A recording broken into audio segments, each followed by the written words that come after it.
ओम शांति।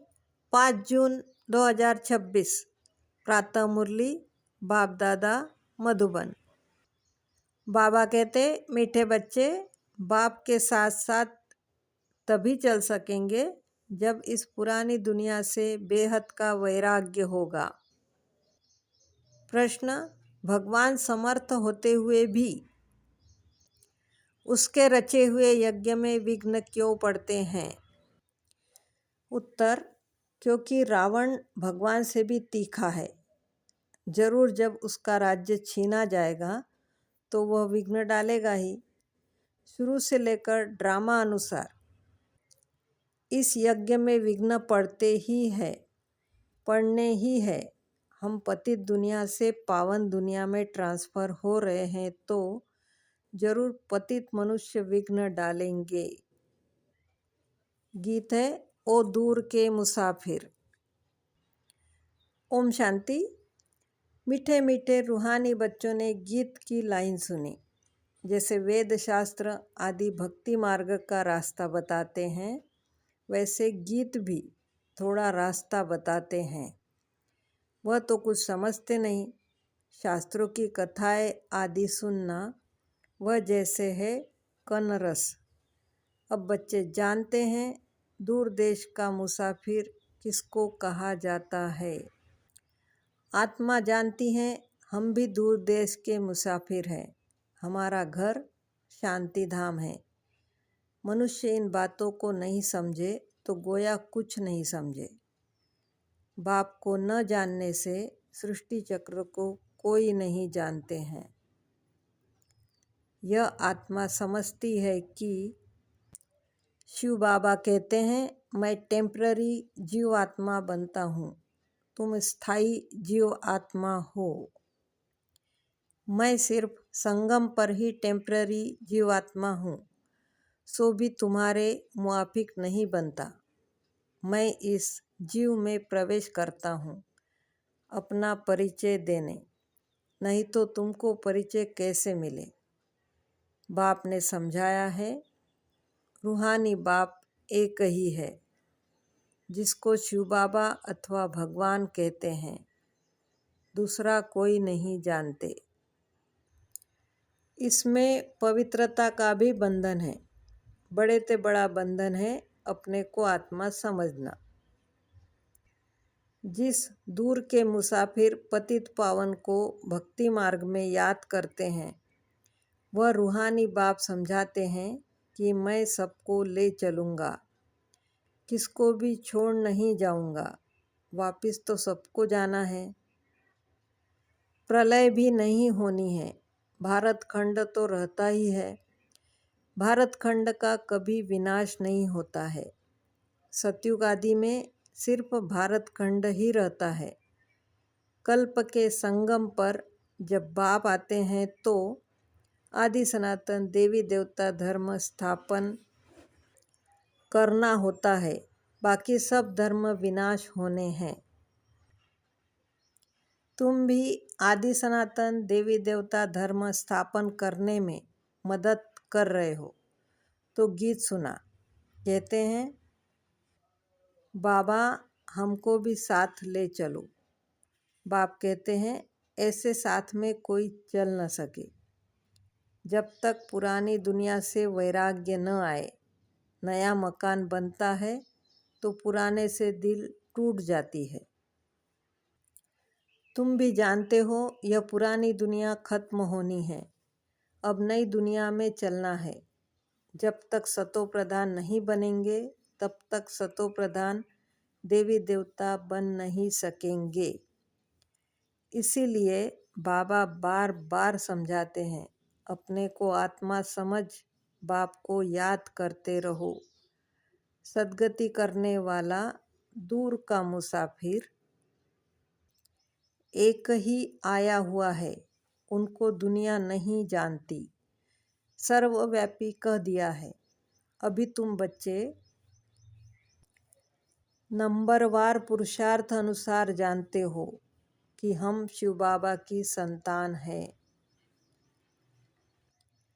आते भी है तो समझते हैं हम बाप दादा के पास जाते हैं। तो यह फैमिली हो गई। यह है ईश्वरीय फैमिली। किसको बहुत बच्चे होते हैं तो बड़ी पलटन हो जाती है। शिव बाबा के बच्चे जो इतने बीके भाई बहन हैं, यह भी बड़ी पलटन हो जाती है। ब्रह्मा कुमार कुमारियाँ सब जानते हैं हम बेहद के बाप से वर्षा लेते हैं। शास्त्रों में दिखाते हैं पांडव और कौरवों ने खेल खेला, राजाई दाव में रखी। अब राजाई न कौरवों की है न पांडवों की है, ताज आदि कुछ भी नहीं है। दिखाते हैं उनको शहर निकाला मिला, हथियार आदि छिपाकर जाए रखा। यह सब है दंत कथाएं। न पांडव राज्य है न कौरव राज्य है, न उन्हों की आपस में लड़ाई चली। लड़ाई राजाओं की लगती है, यह तो भाई भाई है। लड़ाई हुई है कौरव और यौवनों की। बाकी भाई एक दो को कैसे खत्म करेंगे। दिखाते हैं पांडव कौरव लड़े, बाकी 5 पांडव बचे और एक कुत्ता रहा। यह भी सब पहाड़ पर गल मरे। खेल ही खलास, राजयोग का अर्थ ही नहीं निकला। अभी तुम बच्चे जानते हो, बाप कल्प कल्प आकर एक धर्म की स्थापना करते हैं। बुलाते भी हैं, हे पतित पावन बाबा आओ, आकर पतित से पावन बनाओ। सतयुग में सूर्यवंशी राजधानी ही होती है। ब्रह्मा द्वारा विष्णुपुरी की स्थापना हो रही है। अब बाप आए हैं तो उनके डायरेक्शन पर चलना है। कमल पुष्प समान पवित्र रहना है। कन्याओं को तो नहीं कहेंगे कि गृहस्थ व्यवहार में रहते कमल फूल समान रहो, वह तो है ही पवित्र। यह गृहस्थियों के लिए कहा जाता है। कुमार और कुमारियों को तो शादी करनी ही नहीं चाहिए, नहीं तो वह भी गृहस्थी हो पड़ेंगे। कुछ गंधर्वी विवाह का नाम भी है। कन्या पर मार पड़ती है तो लाचारी हालत में गंधर्वी विवाह कराया जाता है। वास्तव में मार भी सहन करनी चाहिए, परंतु अधर कुमारी नहीं बनना चाहिए। बाल ब्रह्मचारी का नाम बहुत होता है। शादी की तो हाफ पार्टनर हो गए। कुमारों को कहा जाता है तुम तो पवित्र रहो। गृहस्थ व्यवहार वालों को कहा जाता है गृहस्थ व्यवहार में रहते कमल फूल के समान बनो। उन्हों को ही मेहनत होती है। शादी न करने से बंधन नहीं रहेगा। कन्या को तो पढ़ना है और ज्ञान में बहुत मजबूत रहना है। छोटी कुमारियाँ जो सगीर है उनको तो हम ले नहीं सकते। वह अपने घर में रहकर पढ़ सकती है। माता पिता ज्ञान में आए तो सगीर को ले सकते हैं। यह तो स्कूल का स्कूल है, घर का घर है और सत्संग का सत्संग। सत माना एक बाप, जिसके लिए ही कहते हैं ओ दूर के मुसाफिर। आत्मा गोरी बनती है। बाप कहते हैं मैं मुसाफिर सदा गोरा रहता हूँ, प्यूरिटी में रहने वाला हूँ।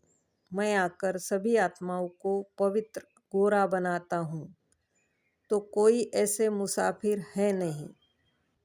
बाप समझाते हैं मैं आया हूँ रावण राज्य में। यह शरीर भी पराया है। तुम्हारी आत्मा कहेगी यह हमारा शरीर है। बाबा कहेंगे यह हमारा शरीर नहीं है, यह इनका शरीर है। यह पतित शरीर हमारा नहीं है, आते ही है इनके बहुत जन्मों के अंत के जन्म में। जो नंबर 1 पावन था, वही नंबर लास्ट अर्थात अंत में विकारी बनते हैं। पहला नंबर 16 कला संपूर्ण था, अब कोई कला नहीं रही है। पतित तो सब है ही, तो बाप दूर देश का मुसाफिर हुआ ना। तुम आत्माएं भी मुसाफिर हो, यहाँ आकर पार्ट बजाती हो। इस सृष्टि चक्र को कोई नहीं जानते हैं, भला कोई कितना भी शास्त्र आदि पढ़े हो, परंतु यह ज्ञान कोई नहीं दे सकते। बाप समझाते हैं, मैं इस तन में प्रवेश कर इन आत्माओं को ज्ञान देता हूँ। वह तो मनुष्य को शास्त्रों का ज्ञान देते हैं, वह हो गए भगत। सद्गति दाता तो एक ही है, वही ज्ञान का सागर है। उनको न जानने कारण देह अभिमान आ जाता है। वह कोई यह तो समझाते नहीं है कि अपने को आत्मा निश्चय करो। आत्मा पढ़ती है, यह कोई समझाते नहीं है, क्योंकि देह अभिमान है। अभी दूर का मुसाफिर तो शिव बाबा को ही कहेंगे। तुम जानते हो, हम 84 जन्म का चक्र लगा चुके हैं। बाप कहते हैं 5000 वर्ष पहले भी समझाया था कि बच्चे, तुम अपने जन्मों को नहीं जानते हो, मैं जानता हूँ। गीता में आटे में लून मिसल कुछ है। वही गीता का एपिसोड, वही महाभारत की लड़ाई, वही मनमना भव मध्याजी भव का ज्ञान है। मामेकम याद करो। लड़ाई भी बरोबर लगी है। पांडव की विजय हुई। विजय माला विष्णु की गाई जाती है। शास्त्रों में तो दिखाया है पांडव गल मरे, फिर माला कहाँ से बनी? अब तुम समझते हो कि हम विष्णु की माला बनने यहाँ आए हैं। ऊपर में है पतित पावन बाप, उनका यादगार चाहिए ना। भक्ति मार्ग में यादगार गाया जाता है। कोई 8 की माला, कोई 108 की माला, कोई 16,108 की बनाई है। गाते हैं, चढ़ती कला तेरे भाने सर्व का भला। अभी तुम जानते हो हमारी चढ़ती कला है। हम चले जाएंगे अपने सुखधाम। फिर हम वहाँ से नीचे कैसे उतरते हैं, 84 जन्म कैसे लेते हैं, यह सारा ज्ञान तुम्हारी बुद्धि में है। यह ज्ञान भूलना नहीं चाहिए। हमारे सब दुख दूर करने, श्राप मिटाए, सुख का वर्षा देने बाप आया है। रावण के श्राप से सबको दुख होता है, तो अब बाप को और वर्षे को याद करना है। तुम जानते हो, हम सूर्यवंशियों ने भारत में राज्य किया। भारत में ही शिव बाबा आते हैं। भारत ही स्वर्ग था। यह घड़ी घड़ी बुद्धि में याद करना पड़े। जिसने 84 का चक्र नहीं खाया होगा, वह न धारणा करेंगे न कराएंगे। उसके लिए समझा जाएगा कि इसने 84 जन्म नहीं लिए हैं। यह देरी से आते हैं, स्वर्ग में नहीं आते हैं। पहले पहले जाना तो अच्छा है ना। नए मकान में पहले खुद रहते हैं, फिर किराए पर चढ़ाते हैं, तो वह फिर सेकंड हैंड हुआ ना। सतयुग है नई दुनिया, त्रेता सेकंड हैंड कहेंगे। तो अब बुद्धि में आता है हम स्वर्ग नई दुनिया में जाए। पुरुषार्थ करना है, प्रजा भी बनती जाएगी। तुमको मालूम पड़ता जाएगा कि प्रजा में कौन कौन पिरो सकते हैं। अगर किसको सीधा कहा जाए कि तुम नहीं आएंगे, तो हार्ट फेल हो जाए। इसीलिए कहा जाता है कि पुरुषार्थ करो। अपनी जांच करो कि हमारा बुद्धि योग भटकता तो नहीं है। तुम्हारा शिव बाबा से कितना लव होता जाता है। कहते भी हैं, हम बाप दादा के पास जाते हैं। शिव बाबा से दादा द्वारा वर्षा लेने जाते हैं।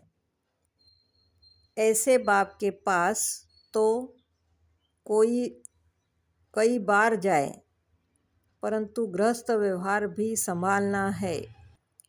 भला बहुत धनवान है, परंतु इतनी फुर्सत नहीं, पूरा निश्चय नहीं, नहीं तो मास 2 मास बाद आकर रिफ्रेश हो सकते हैं। उनको घड़ी घड़ी कशिश होगी। सुई पर जंक चढ़ी हुई होती है तो चुंबक इतना खींचता नहीं है। जिनका पूरा योग होगा उनको झट कशिश होगी, भाग आएंगे। जितनी कट उतरती जाएगी उतनी कशिश होगी। हम चुंबक से मिले। गीत है, चाहे मारो चाहे कुछ भी करो, हम दर से कभी नहीं निकलेंगे, परंतु वह अवस्था तो पिछाड़ी में होगी। कट निकली हुई होगी तो वह अवस्था होगी। बाप कहते हैं, हे आत्माएं, मन मना भव। रहो भल अपने गृहस्थ व्यवहार में। ऐसे नहीं कि यहाँ भाग कर आए बैठ जाना है। सागर पास बादलों को आना है रिफ्रेश होने। फिर सर्विस पर जाना है। बंधन जब खलास हो तो सर्विस पर जा सके। माँ बाप को अपने बच्चों को संभालना है। बाप की याद में रहना है, पवित्र बनना है। बाप ने समझाया है, अनेक प्रकार के विघ्न ज्ञान यज्ञ में पड़ते हैं। कहते हैं ईश्वर तो समर्थ है, फिर विघ्न क्यों? मनुष्यों को पता ही नहीं है, रावण भगवान से भी तीखा है। उनकी राजाई छीनी जाती है तो अनेक प्रकार के विघ्न पड़ते रहते हैं। ड्रामा प्लान अनुसार फिर भी विघ्न पड़ेंगे। शुरुआत से लेकर पतितों के विघ्न पड़ते हैं। शास्त्रों में भी लिख दिया है। श्री कृष्ण को 16,108 पट रानियाँ थी। सर्प ने डसा, राम की सीता चुराई गई। अब रावण स्वर्ग में कहाँ से आए? झूठ तो बहुत है। कहते हैं विकार बिगर बच्चे कैसे होंगे? उनको पता ही नहीं, जो वर्षा लेने वाले होंगे वही आकर समझेंगे। तो इस ज्ञान यज्ञ में असुरों के विघ्न पड़ते हैं। पतित को असुर कहा जाता है ही रावण संप्रदाय। अभी तुम संगम पर हो। रावण राज्य से किनारा कर लिया है, फिर भी कुछ लैस आती है। यह बुद्धि में ज्ञान है कि हम जा रहे हैं, बैठे तो यहाँ ही है। बुद्धि में ज्ञान है, बैठे यहाँ हो, परंतु उनसे जैसे तुमको वैराग्य है। यह छीछी दुनिया कब्रिस्तान बननी है। भिन्न भिन्न पॉइंट्स से समझाया जाता है। वास्तव में तो एक ही पॉइंट है, मन मना भव। कितनों की चिट्ठियाँ आती है, बाबा हम बांधेली है। एक द्रौपदी तो नहीं है ना, हजारों हो जाएगी। अभी तुम पतित दुनिया से पावन दुनिया में ट्रांसफर हो रहे हो। जो कल्प पहले फूल बने होंगे वही निकलेंगे। गार्डन ऑफ अल्लाह की यहाँ स्थापना होगी। कोई कोई तो ऐसे अच्छे अच्छे फूल होते हैं जो देखने से ही आराम आ जाता है। नाम ही है किंग ऑफ फ्लावर्स। 5 रोज से रखा हो तो भी खिला रहेगा, खुशबू फैलती रहेगी। यहाँ भी जो बाप को याद करते और याद दिलाते हैं उनकी खुशबू फैलती है, सदैव खुश रहते हैं। ऐसे मीठे मीठे बच्चों को देख बाप हर्षित होते हैं। उन्हों के आगे बाबा की ज्ञान डांस अच्छी होती है। अच्छा। मीठे मीठे सिकिलदे बच्चों प्रति माता पिता बाप दादा का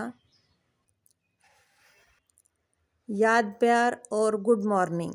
रूहानी बाप की रूहानी बच्चों को नमस्ते। हम रूहानी बच्चों की रूहानी माता पिता बाप दादा को याद प्यार, गुड मॉर्निंग और नमस्ते। शुक्रिया बाबा, शुक्रिया। धारणा के लिए मुख्य सार। ज्ञान और योग में मजबूत बनना है। अगर कोई बंधन नहीं है तो बंधनों में जानबूझकर फंसना नहीं है। बाल ब्रह्मचारी होकर रहना है। अभी हमारी चढ़ती कला है। बाबा हमारे सब दुख दूर करने, श्राप मिटाए, वर्षा देने आए हैं।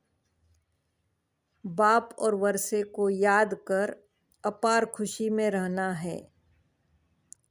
जांच करनी है कि हमारा बुद्धि योग कहाँ भटकता तो नहीं है। वरदान, समाने और सामना करने की शक्ति द्वारा सेवा में सफलता प्राप्त करने वाले रूहानी सेवाधारी भव। रूहानी सेवाधारियों को सेवा के सिवाय कुछ भी सूझता नहीं। वे मनसा वाचा कर्मणा सर्विस से एक सेकंड भी रेस्ट नहीं लेते, इसीलिए बेस्ट बन जाते हैं। वे सेवाओं में सफलता प्राप्त करने के लिए सदा यही याद रखते कि समाना और सामना करना यही हमारा निशाना है। वे अपने पुराने संस्कारों को समाते हैं और सामना माया से करते, न कि दैवी परिवार से। ऐसे बच्चे जो नॉलेजफुल के साथ साथ पावरफुल भी है, उन्हें ही कहा जाता है रूहानी सेवाधारी। स्लोगन, छोटी बात को बड़ा नहीं करो, वातावरण को शक्तिशाली बनाओ। ये अव्यक्त इशारे। सदा हर्षित रहने के लिए अपनी नेचर को सरल बनाओ। सहनशील बनो। दुनिया में लोग जिंदा होते भी नाउम्मीदी की चिता पर बैठे हुए हैं। ऐसी आत्माओं को मर्जीवा बनाओ। नए जीवन का दान दो। अपने खुशनसीब हर्षित मुख चेहरे द्वारा उन्हें मानव जीवन में जीना सिखाओ। आपको देखकर उनमें हिम्मत, उमंग, उत्साह आ जाए। इसके लिए अपनी नेचर को सरल बनाओ और सदा कमल समान स्थिति के आसन पर डबल लाइट स्थिति में स्थित रहो। ओम शांति।